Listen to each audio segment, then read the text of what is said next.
Hey, everybody. Welcome.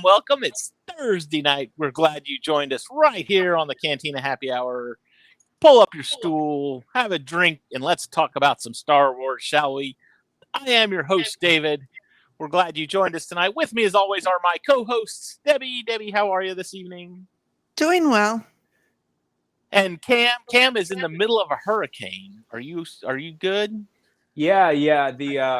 It took a bit of an unexpected turn to the east, so I'm definitely missing the worst of it. I'm getting some bands here and there, but it's just a lot of wind and rain right now.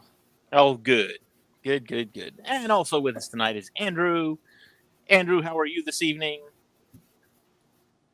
I'm doing good. Can you hear me? Yes, we can hear you. We did not have much time for a pre-show. Okay. I was having. Yes, we didn't have much time. Oh, go ahead. Seems to be a little bit of lag there. Anyway, we had some issues with the pre-show because my computer's acting up, and now I've got to go shopping and get a new keyboard and mouse. So, such as it could be worse. I could have lost my entire computer, Cam. Just saying. At least mine's just a small hardware issue. Yeah, just drive that nail just a bit deeper.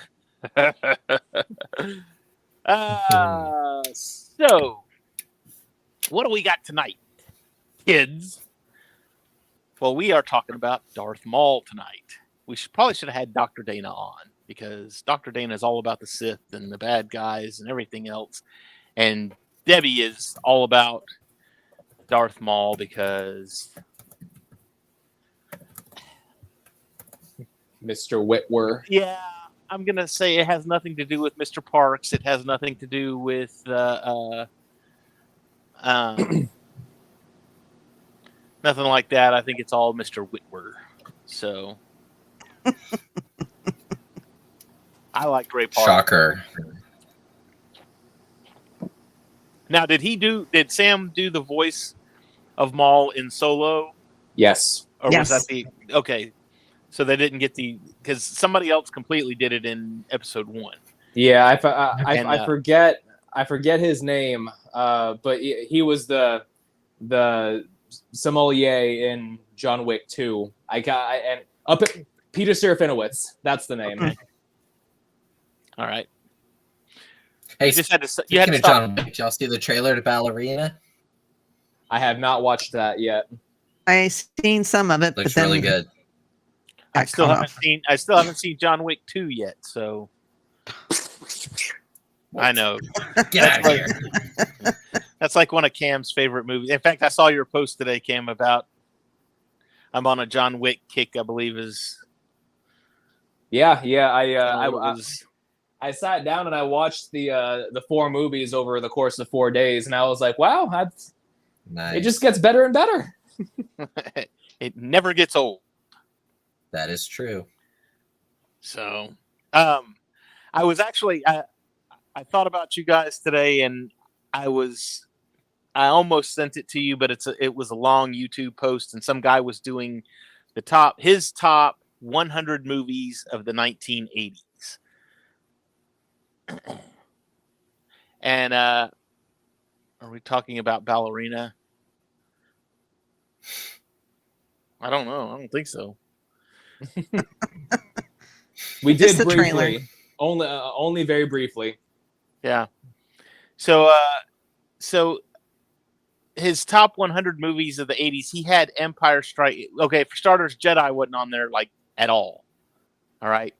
He had Empire on there at number 41 or 42 out of 100.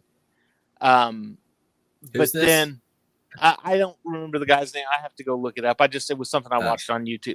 I didn't watch it on YouTube. I listened to it on YouTube. So, but he had stuff like They Lived and Cocktail in front of Empire Strikes Back. Huh. And I'm like, ooh, Cocktails? Yeah. Tom Cruise cocktails? Yeah. No, I don't agree with that at all. I know you take personal offense to that one, Dave. I took a lot of personal offense to that, but I was looking at it too, even saying, even if I didn't like Tom Cruise. Like even if I found him, just an actor and he's okay and everything, I still would not have put Cocktail above Empire Strikes Back. I mean, seriously, he had Ghostbusters at number 1, I think, but a lot of his like top 5 movies were like action, like Jean-Claude Van Damme movies and Arnold Schwarzenegger movies and things like that.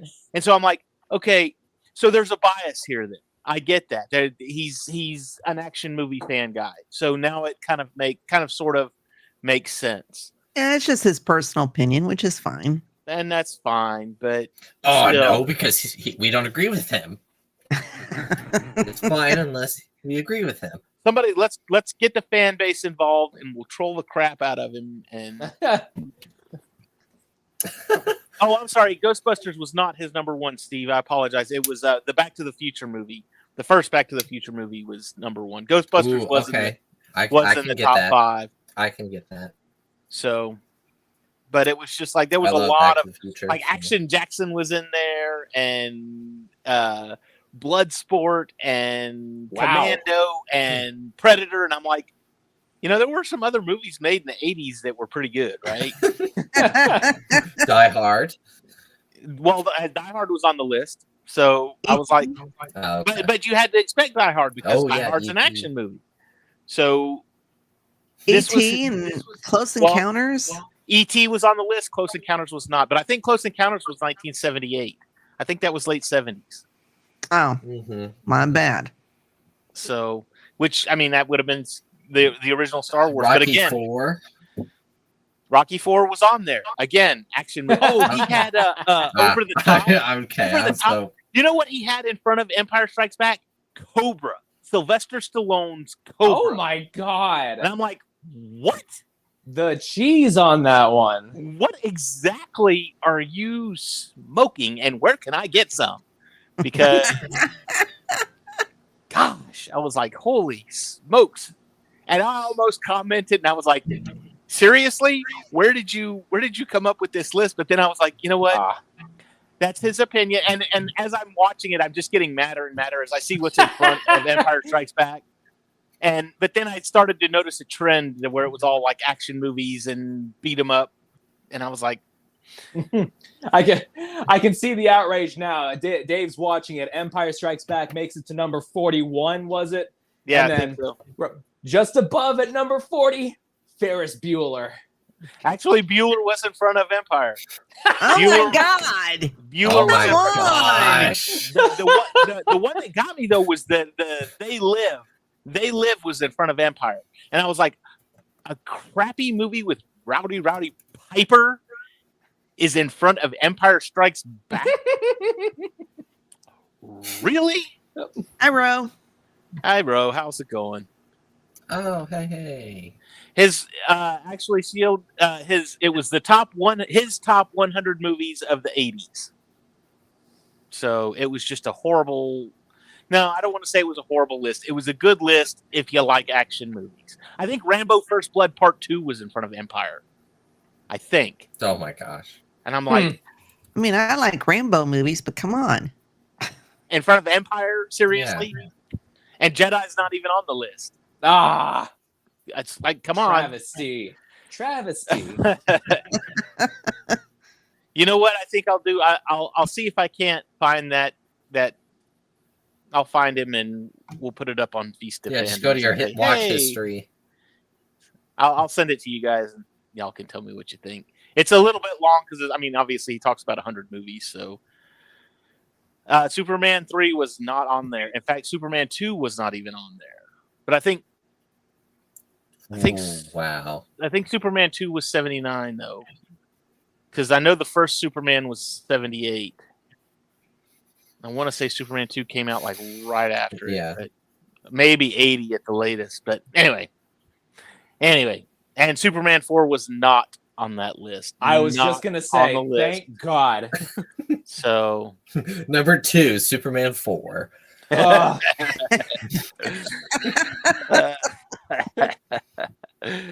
horrible. So anyway, bit of nostalgia there. It was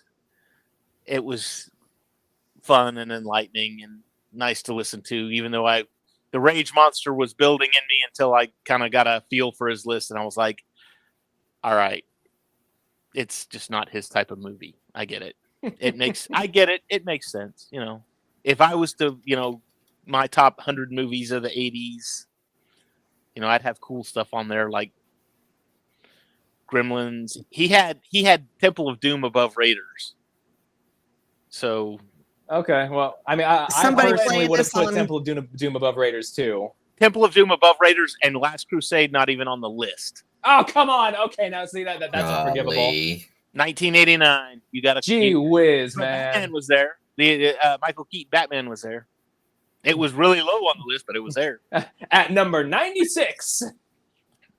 The Cutting Edge. I like that movie. I don't know if you've ever seen it, The Cutting Edge. It's a good movie. It's enjoyable.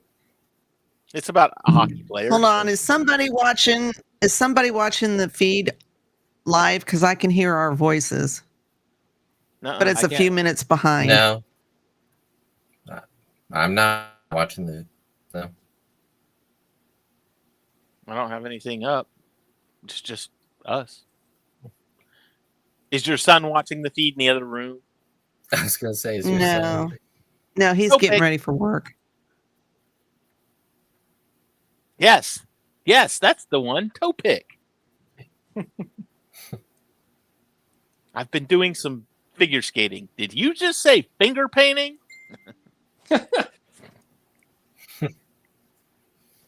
Anyway, all right. Let's talk about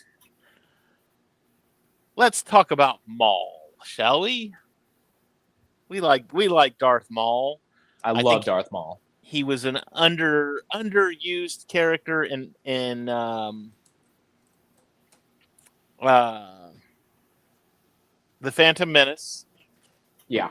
Severely underused. Although when he was used, I just remember one of the big things about episode 1 was I remember seeing the trailer for episode 1. And that scene where he lights up the other side of his lightsaber, I think, if I recall correctly, was in that trailer. Because I went to go see, what did I see? I saw Star Trek, what was the one with F. Murray Abraham? Was that Insurrection? Yes. No. Was it Insurrection? Mhm. I went to go, I saw that movie on the theaters, which don't ever do that. I'll never do that again.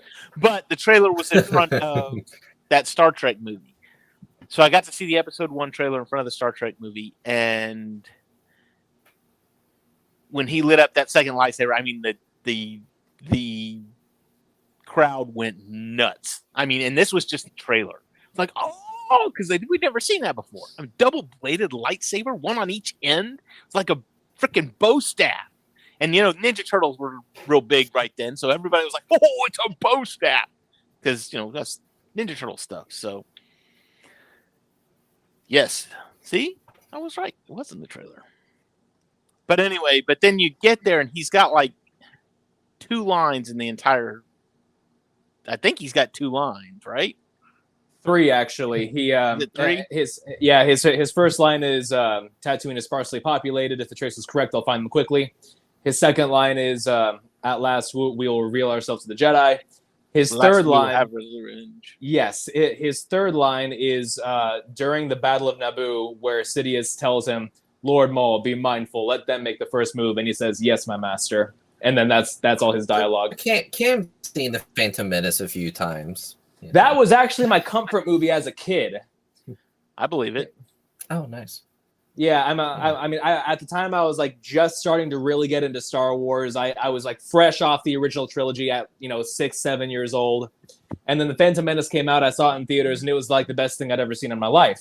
So I bought it on VHS. I know it's kind of before your time, Andrew, but I bought it on VHS. And, VHS. yes, very hefty stuff. And when I tell you that I watched people that DVD. Yeah. When I tell you that I watched that movie about 3 to 4 times a week, that was about how often I watched it for a good long while. Wow. Yes, that's about right. I'll believe that. Now I'm gonna have that song stuck in my head rest of the night. Thank you. Appreciate that. Thank you for the earworm. Appreciate that. But yeah, that was the big thing, was the double bladed lightsaber and everybody freaking out, and everybody just knew it was like, look at this guy. He's got a red and black face. He's got the horns. He's like a devil, and this is gonna be the guy. This will be the Darth Vader of this new trilogy. And then Zip. they killed him, and it was like, oh, come on. I remember that was like a major disappointment, and it wasn't until Filoni brought it back in the Clone Wars that I was just like, God, what a waste. I mean, it was like it to put it in perspective of today's fans, it was like one of today's Star Wars fans looking at either Captain Phasma or Finn and saying, God, they just wasted that character. You know, they could have done so much with that character. And then there are fans, oh no, he served his purpose. He did what he needed to do. And then Filoni comes in, gives everybody the finger and says, now look at that. And then everybody's like, oh, hell, Filoni, we're sorry we doubted you. Oh, you thought you liked Darth Maul? Well, how would you like him with spider legs? Or how would you like him with robot legs? Or how would you like him to be at the Siege of Mandalore, huh? And fight Ahsoka at the He has a end. brother. Yeah, he's got a brother. It takes him on as his apprentice. And how would you like it if we see Darth Maul fight Obi Wan Kenobi in the desert of Tatooine while Obi Wan Kenobi is protecting Luke Skywalker? And that's where Kenobi finally defeats him. How about that? How about that? How would you like that? Man, I mean, I think probably one of the best character story arcs ever. It really was. It really was. And one of the best scenes in Star Wars. Not just animation, Star Wars. In general, yeah, exactly. Yeah. Because I mean, you look at Darth Maul's story from start to finish, and he has basically almost his own hero's journey. You know, pretty much up until the very end, and it was a very fitting send off for a character that was so steeped in personal tragedy. I think there was some discourse when he was originally brought back. But I think Filoni. Well, let him cook. Let him cook, because. Yeah. Oh, Debbie with some Gen Z talk. Well, there. Yeah, I'm hip, man. I can be hip every once in a while. Yeah, no cap. Bet, man, Oh my god. Whatever the hell that means. I don't know. I heard You know, Luke a the funny other story day. I have with Maul. Oh, sorry. Yeah, go ahead. So when I first watched Star Wars, I watched all the movies. I did not know that the Clone Wars existed. And so when I got to Solo, and at the end, Darth Maul appears, I'm like, what the heck? He died. What's he doing here? And then I had to do a quick search and was like, oh, he comes back in this Clone Wars show. And so then I started watching the Clone Wars. So. Yeah, I mean, it's one of those things where you don't necessarily have to have seen the other stuff. I mean, you know, you see Maul come back, and you can speculate and just enjoy the fact that he's back. But the thing is, you're rewarded for having watched all that stuff. You know, like with the Ahsoka series, you're rewarded for having watched Rebels. For Andor, you're rewarded for having watched Rogue One, or vice versa. You know, it's very satisfying. You know, as a fan, to see all these stories kind of intertwine with each other and be like, oh, well, this is why this is, and this is why this is.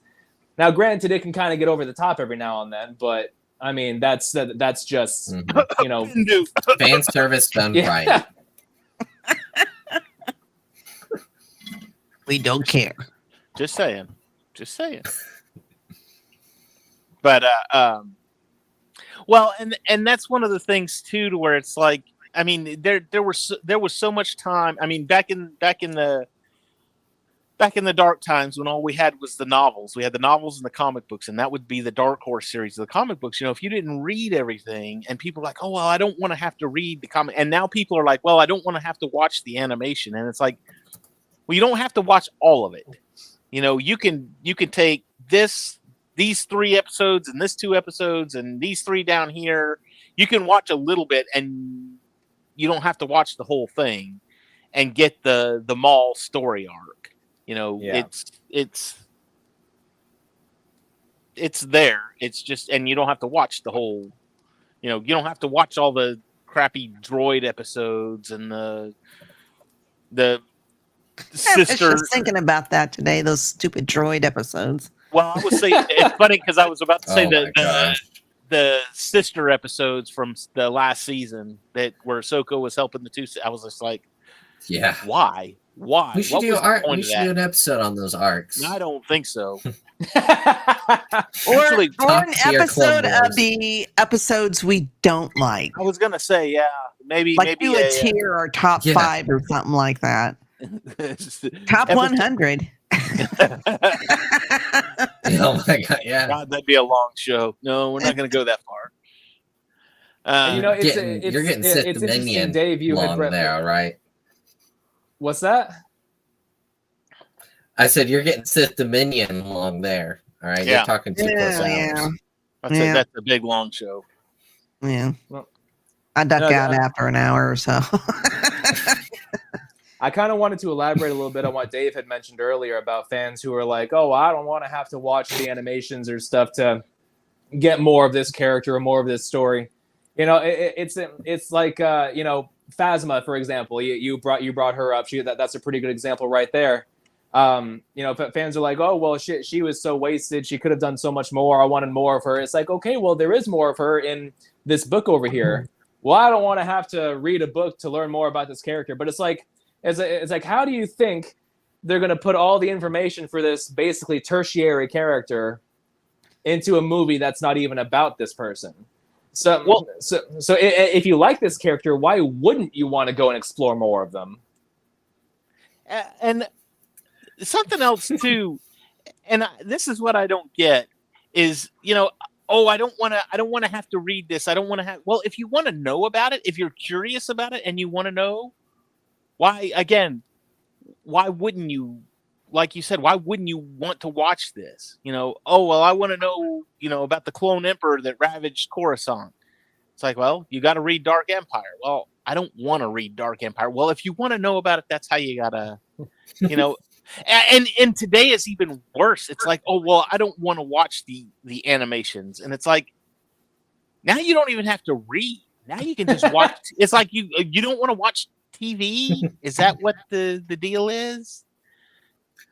Who doesn't want to watch TV? Come on. Exactly. Just get you a Lego set, put it out, and build your Lego set and watch the Clone Wars. Well, Can I just find it in a YouTube synopsis? I can kind of understand because Right, yeah. there's a lot of 4-hour video essay. Marvel comics I would like to read, but there's just so many, and I would have no idea where to start. It's just So that's the good thing about these comics is that there's no start anymore. Yeah. You could pick up any story arc in these comics and get a complete story of this character. Yeah. Like the one I'm reading now, this Wolverine Revenge. It was #1. It was a red band. I'd never seen that before, so I was like, "Oh, okay, I'm going to start this." You know, and hopefully I won't. No, it's just a little self-contained story. You don't have to have read anything, and it's only like 4 issues long. So I'm like, sweet. Now I don't have to read backstory or anything, and I can just go with it.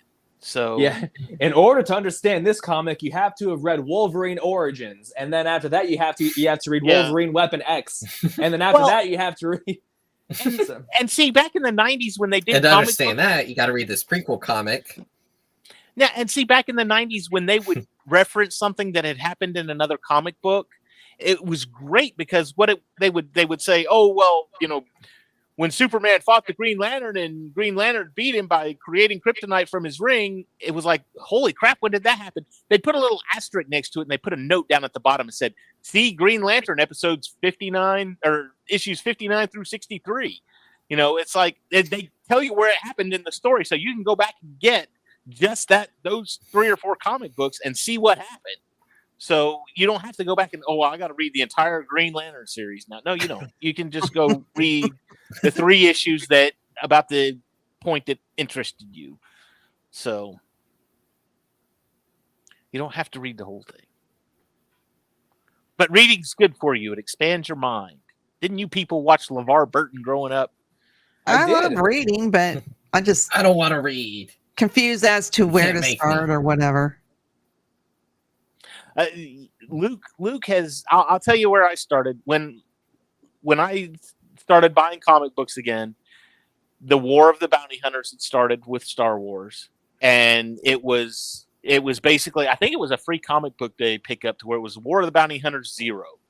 So I was like, I'm going to start right here. I'm just going to start right here, and I'm just going to buy this one section. So I went through and found out every issue from every series that had to do with that War of the Bounty Hunters, and as they came out, I bought them. Luke is doing it now with I forgot what he's buying now, but he's got a thing he's chasing right now that he's looking after. It's X-Men and X-Men versus Avengers or something. I don't remember, but he's looking for something right now, and he wants the individual issues. So he's just going and he's going to get that one book, or you wait until the trade paperback comes out and buy the trade paperback of whatever story you want. So that's how I have the Death of Superman right now, is I've just got it in a trade paperback. So I've got the Death of Captain America. That's a good one. I've got that one too. I haven't read it yet, but I got it. So anyway, all right, let's go back to Maul.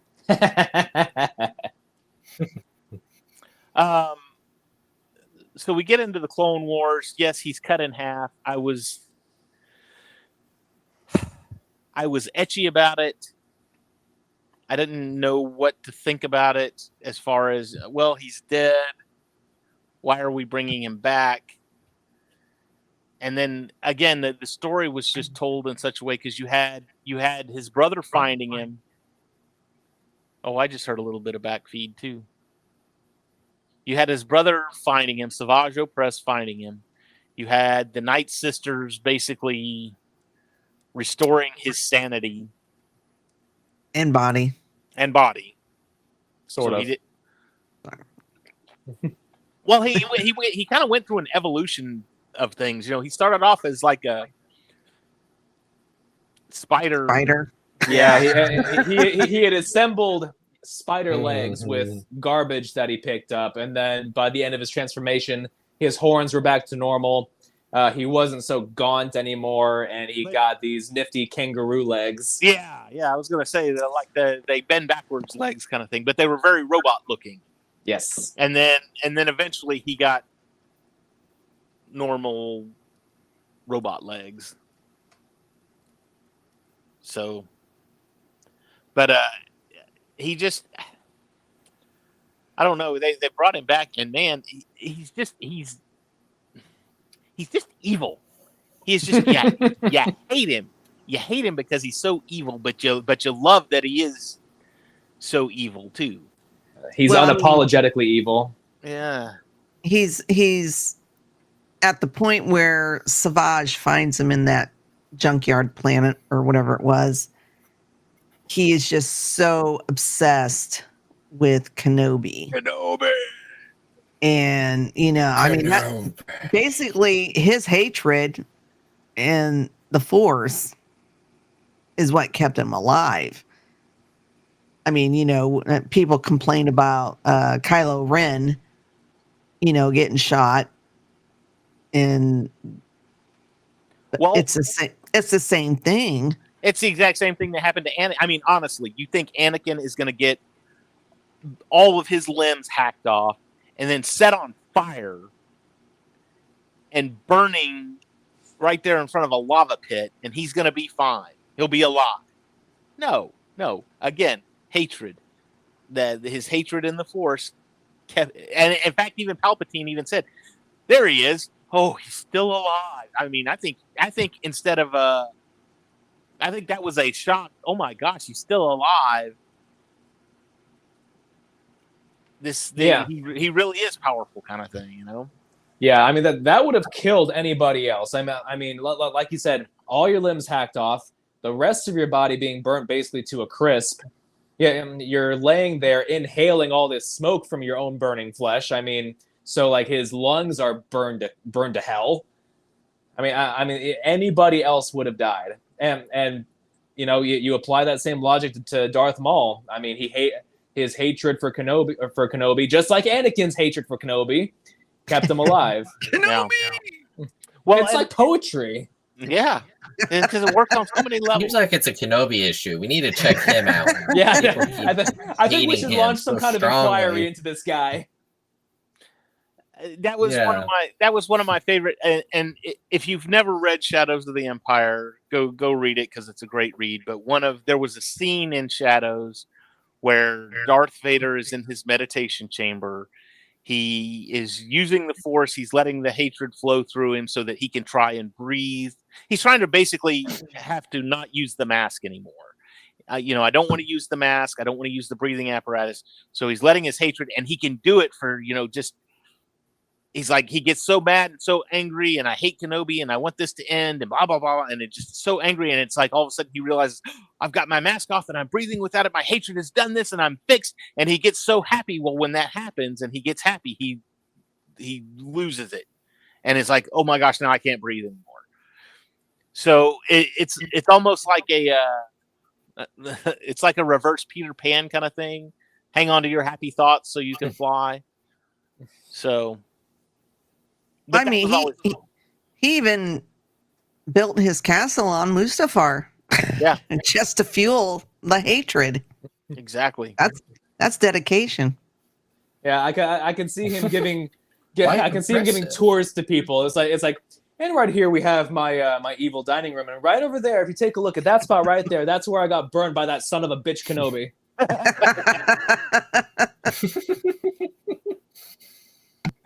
But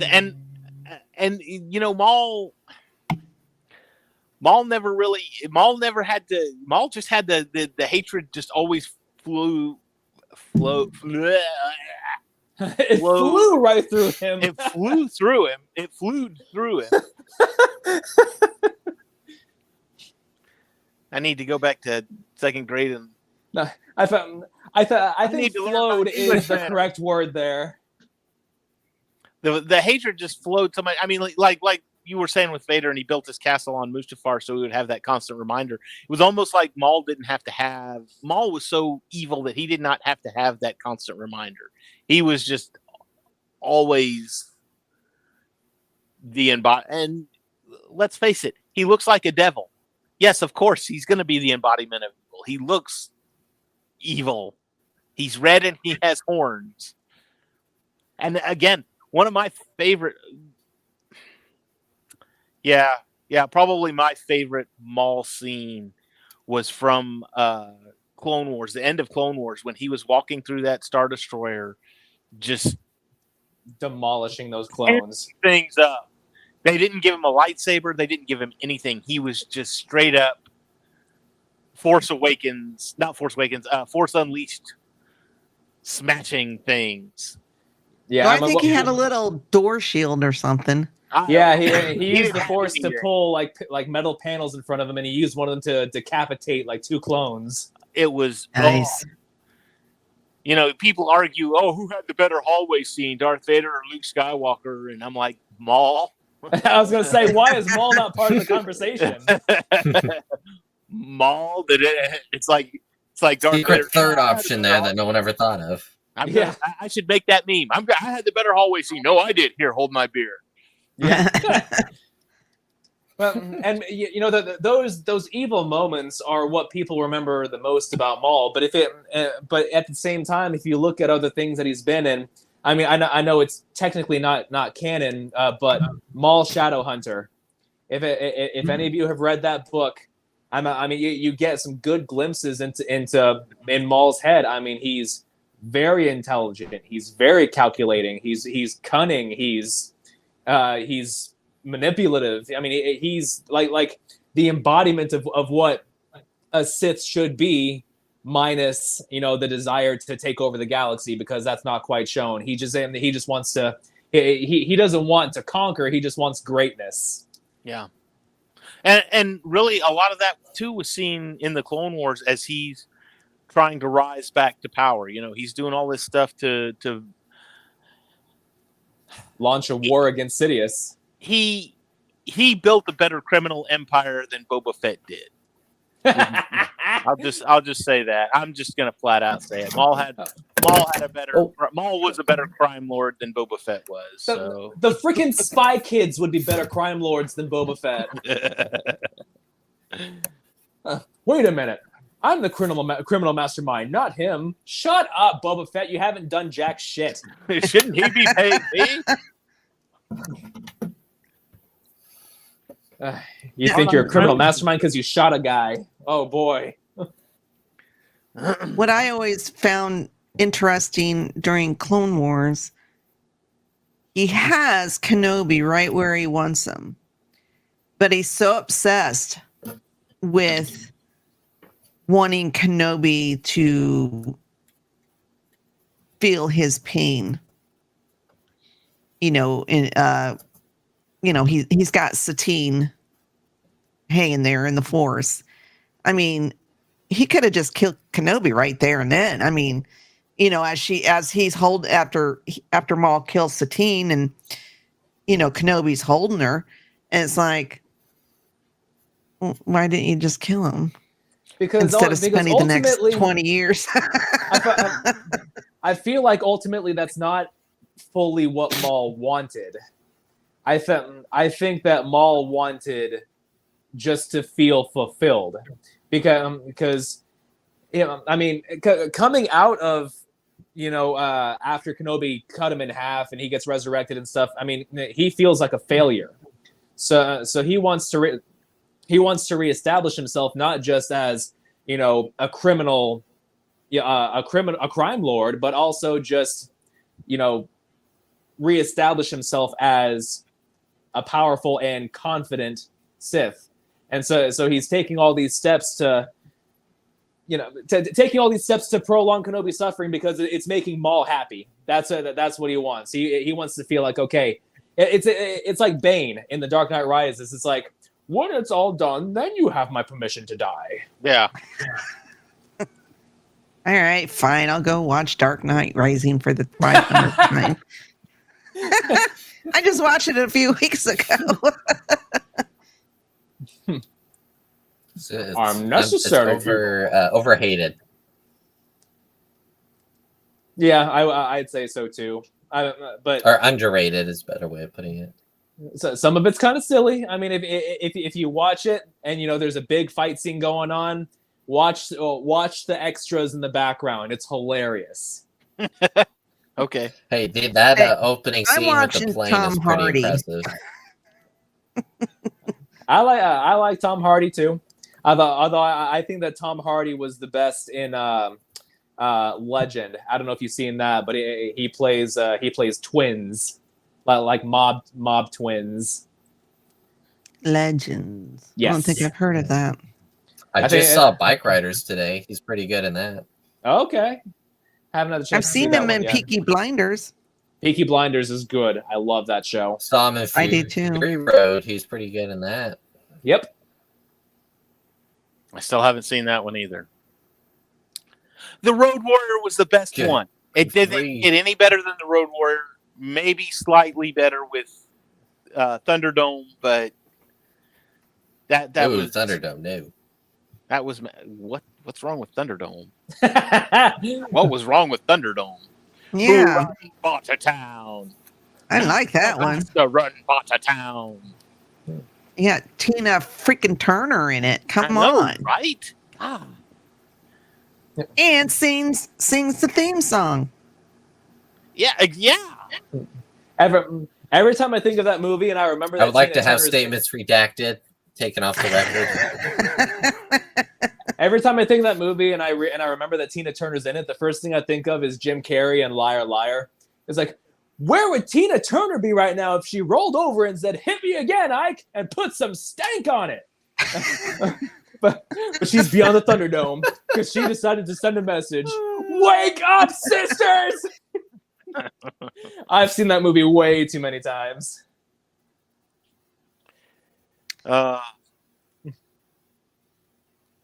Which Maul. comic is that, Grimlock? I don't. I mean, they would have been around at the same time because obviously Maul didn't die until. Well, I mean, he was obviously in Solo. No, I think what he's talking about is Vader is not actually fighting like Maul. He's fighting like a simulation of Maul. I can't remember exactly what it was. I can't remember if it was one of those droids that can take on the appearance of other people or what. But in the Force Unleashed. Yeah. I think that's what it was, but I don't remember. I just remember that it wasn't actually like Maul in the flesh. Oh. I was Gotcha. like, I don't remember that. That would have broken the internet. Well, I mean, wasn't a duel per se because Savage was there, but the Emperor, Sidious, Maul, and Savage going at it. That big Yeah. three-way. Yeah. That was great. Cowboys. Ooh, I don't know if you guys can hear the rain coming through my mic, but it's really coming down out there. I can hear it. I can hear it, yeah. There you go, Debbie. Star Like- Wars Tales oh. number 9.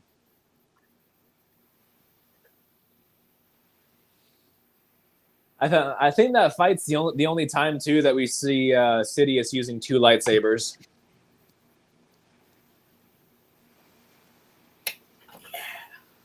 Darth Maul was resurrected through Sith alchemy. Oh, okay. But he would have been alive, because he was alive in Solo. Vader was around during Solo. Is this a non-canon? I think that did come out before the Disney buyout, so it would be considered non-canon. Gotcha. But I mean, it's still plausible. I mean, because Maul died. Maul died. Like Maul 4 died. years before the Battle of Yavin. Something like that, yeah. Yeah, so I mean, there's time. There's still time. And you've got the world between worlds. Yeah, Vader goes in and just plucks Maul out by one of his horns. Grimlock. That's what it is. That's Grimlock. It's a Transformer. First gen Transformer. He's on my desk. There you go, Grimlock. That's just for you. Just for you. Did you ever mail my present? No, it's right here. No. I mean, I never check my mail, maybe once every couple weeks. And, here I have been checking it every freaking day. I'm sorry. I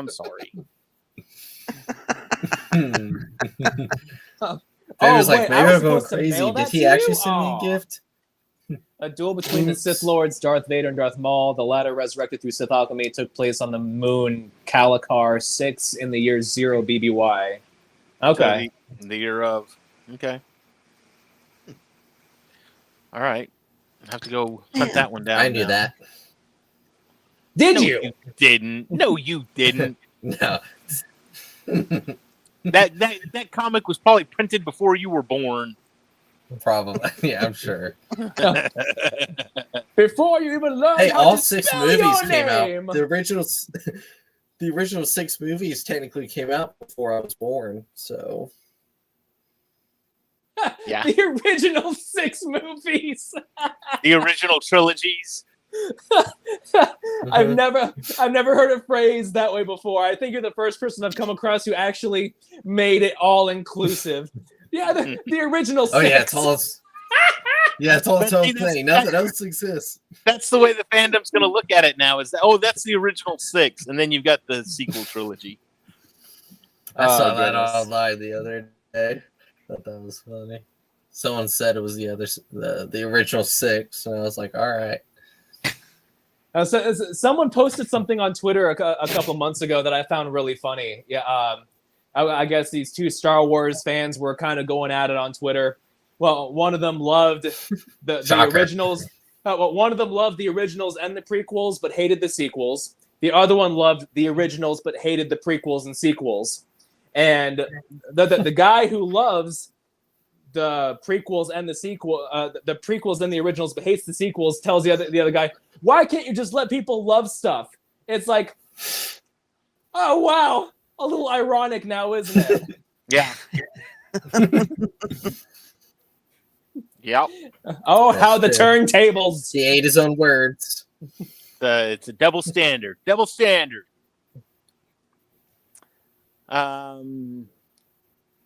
I'd like to see more of Maul. I would love to see, and I know he's dead and everything, but we had that whole bit where him and Kira, the Khaleesi, was Make Solo 2. Or some kind of Kira movie. Crimson Dawn. Or just make a something. Crimson Dawn movie. Yeah, make a Crimson Dawn exactly. movie, make Solo Part Please. 2, make follow Make a the TV Batman's show. example and make a Star Wars mob movie. Oh, that would be good, wouldn't it? Yes. I mean, not Book of Boba Fett, but No. Because I'm that talking was more in line with the Penguin. You know, I don't know if you Hashtag guys have Cam watched for the first CEO episode of of the Penguin Lucasfilm. yet, but Get it trending.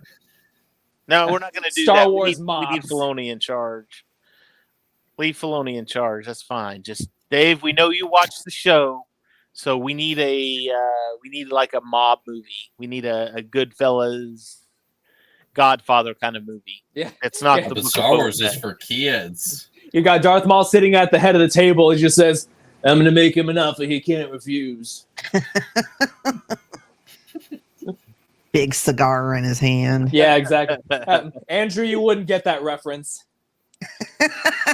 No. What's the Godfather? Like I said, I'd like to see that loose end tied up, I guess is a good way to put that. And especially because, I mean, Kira played such a big role in the comic books in the War of the Bounty Hunters.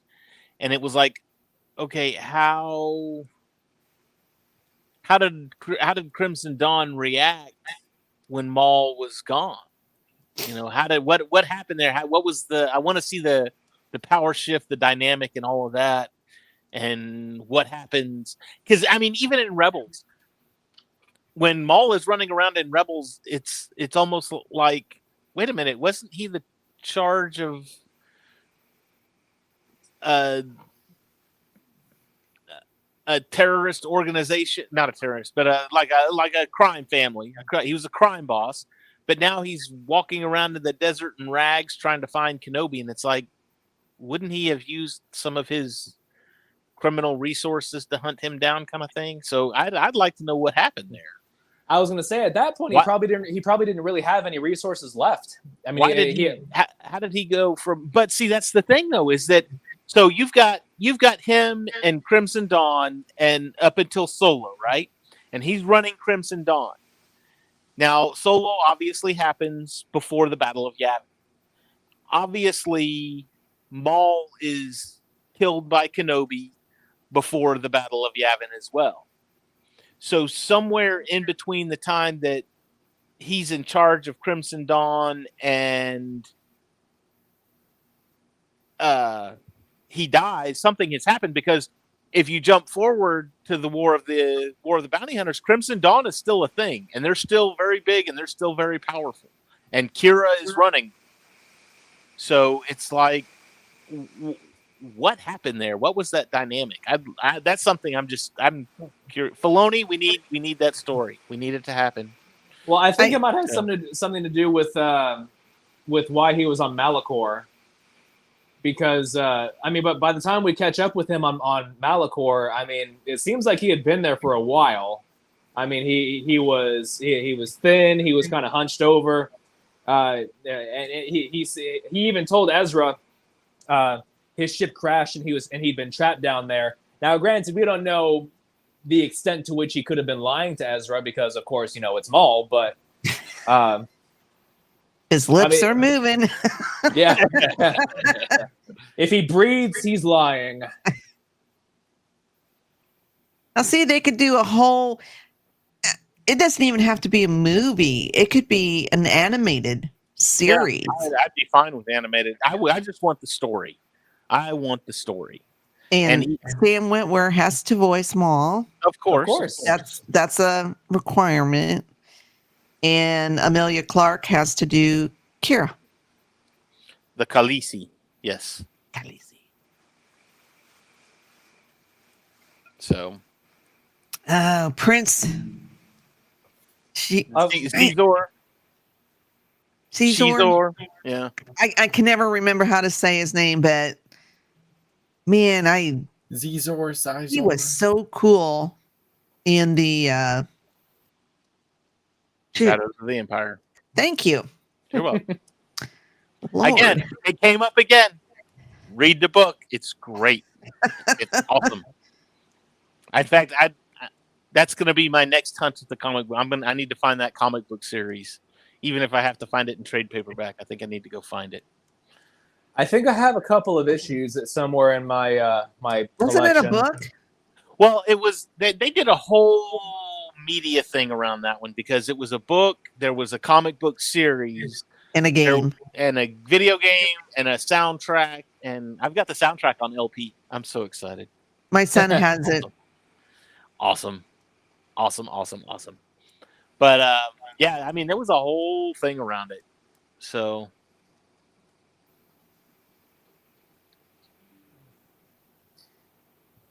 Oh, and it all leads to his death on Tatooine, which is just such a great scene. Yeah. Mm-hmm. I remember the hype behind Obi-Wan's reunion with Maul, before the episode Twin Sons premiered. And everybody was thinking, oh my God, we're going to get a crazy lightsaber duel again between Obi-Wan and Darth Maul, and it's over in 3 moves. Yeah, I know, right? I kind of thought, man, that was really anticlimactic. I really wanted the big lightsaber duel, and it was like, but then you get to thinking about it, it's like, Kenobi knows this guy backwards and forwards. He knows how to beat him. He's beat him before. He knows how to do it. And once again, Sam Witwer explains this. And it's beautiful the way he explains it. Go look it up on YouTube. Sam Witwer explains that episode in that particular scene. It's great. Yeah, I mean, and Maul's fighting more with emotion. He's not necessarily thinking, his best. Let me at him. He's scrappy doing it. I mean, I teared up at that scene because it was just like, he's asking Kenobi, you're protecting the chosen one or something like that. Yeah. And I mean, it's profound in a way because like Maul's death. I mean, yeah, he was a bad guy, but his death isn't treated as some kind of victory. Like Obi-Wan cradles him like a fallen comrade. He did Qui-Gon. Yeah, he touches his face. He closes his eyes, and I love the fact that in Maul's last moments, he asks Obi-Wan for comfort. Yeah. Tell me, is it the chosen one? And Obi-Wan says he is, and Maul says he will avenge us. And Maul, when he says us, he's talking about himself and Kenobi, because they have a common enemy in Darth Sidious. I mean, Sidious destroyed both their lives. And at the end, all Maul had left was his hatred, not just for Obi-Wan, but for Sidious as well. And so, like, in that last moment, he got some comfort. Okay, this guy's going to go and mess up Sidious. I'm good now. I'll die. Yeah. It was almost like he looked at Obi-Wan and said, keep doing what you're doing, bro. Peace out. Yeah. So, a fitting end. Did we have anything else, Debbie? Was there anything else that you wanted to talk to about Maul tonight?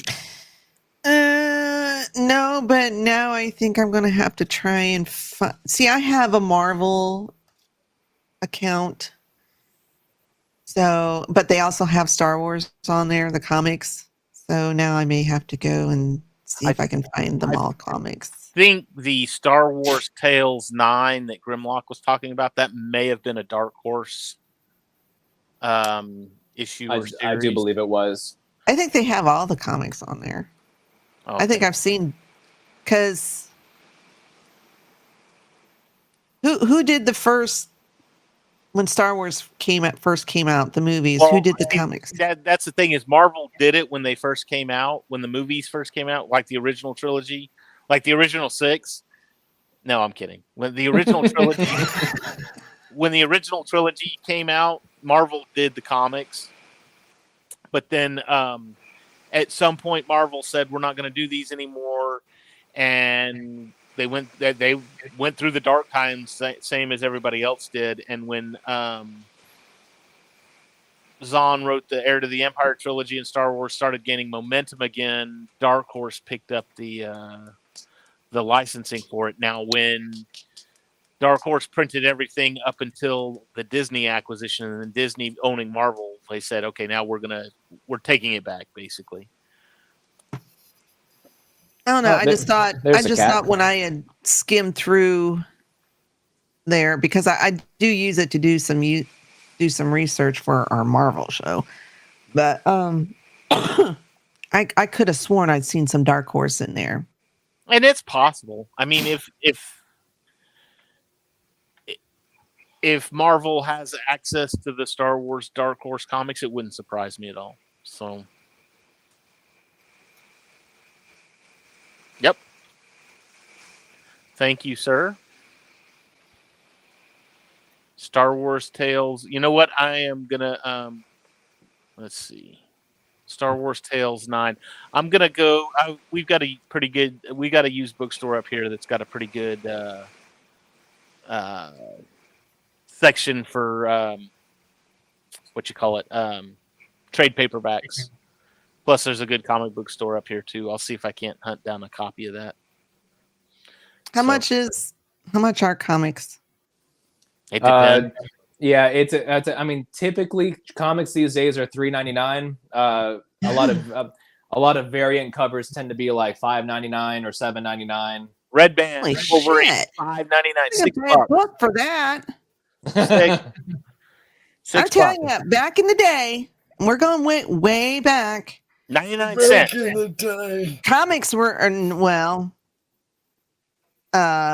my brother used to have a girlfriend who worked at the Greyhound station. They had a little diner in there.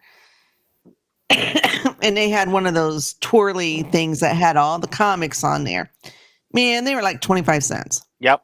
I remember going to 7-Eleven that had one. They used to sell them at 7-Eleven, and they were like anywhere between $1 and $1.25. So it was like $3.99.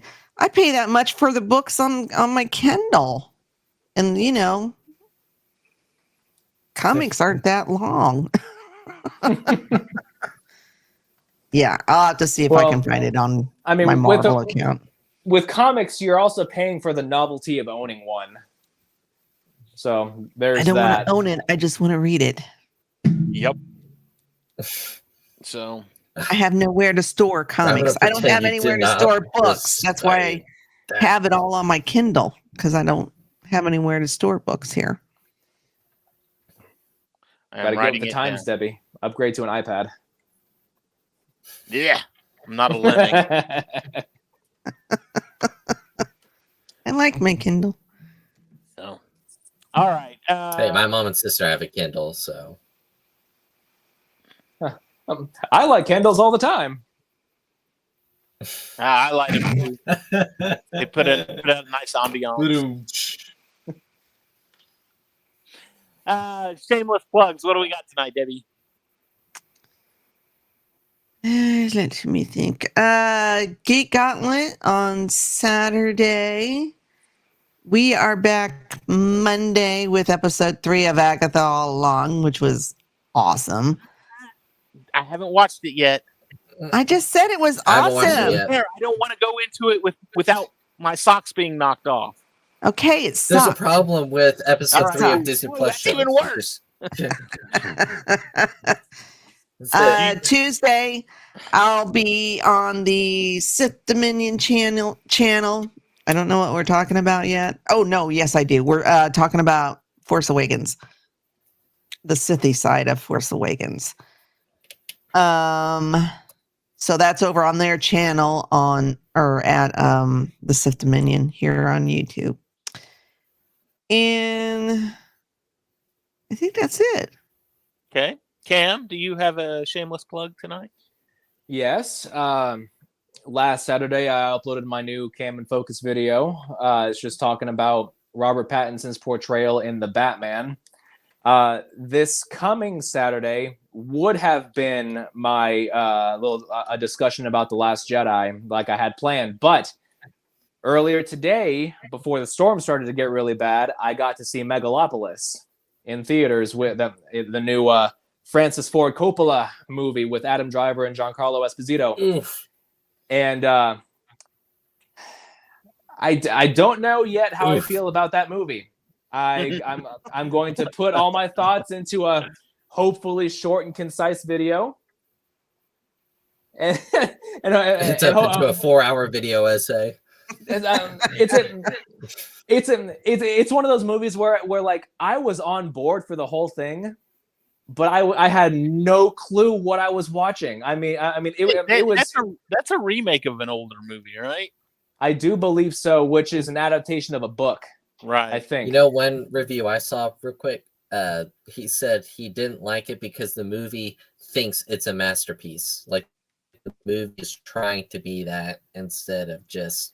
I kind of got that impression. I kind of got that impression too. It felt very disjointed, but that'll all be this Saturday in my video. Okay.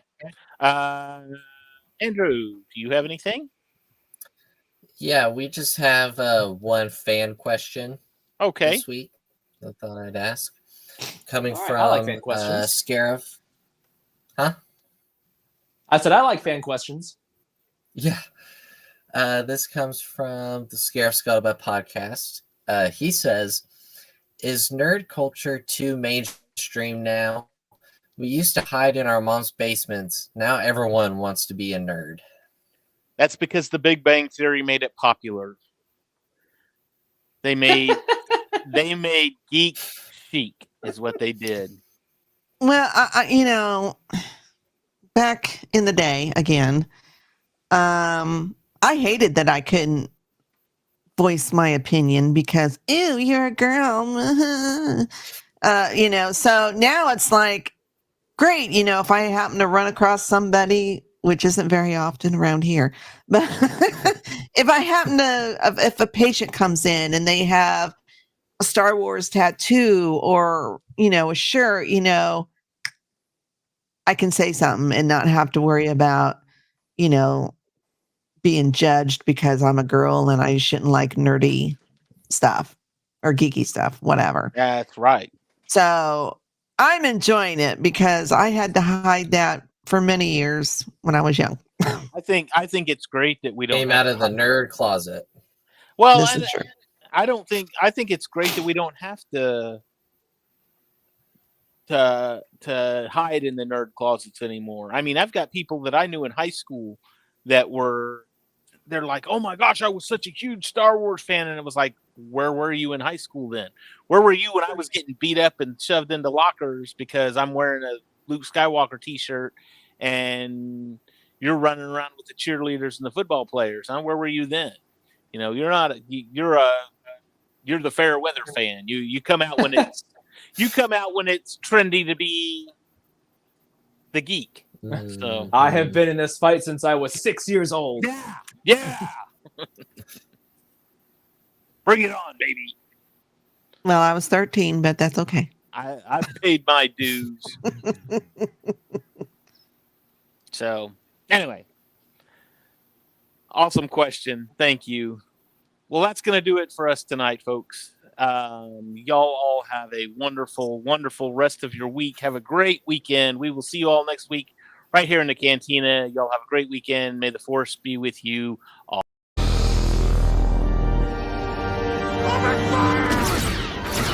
fire!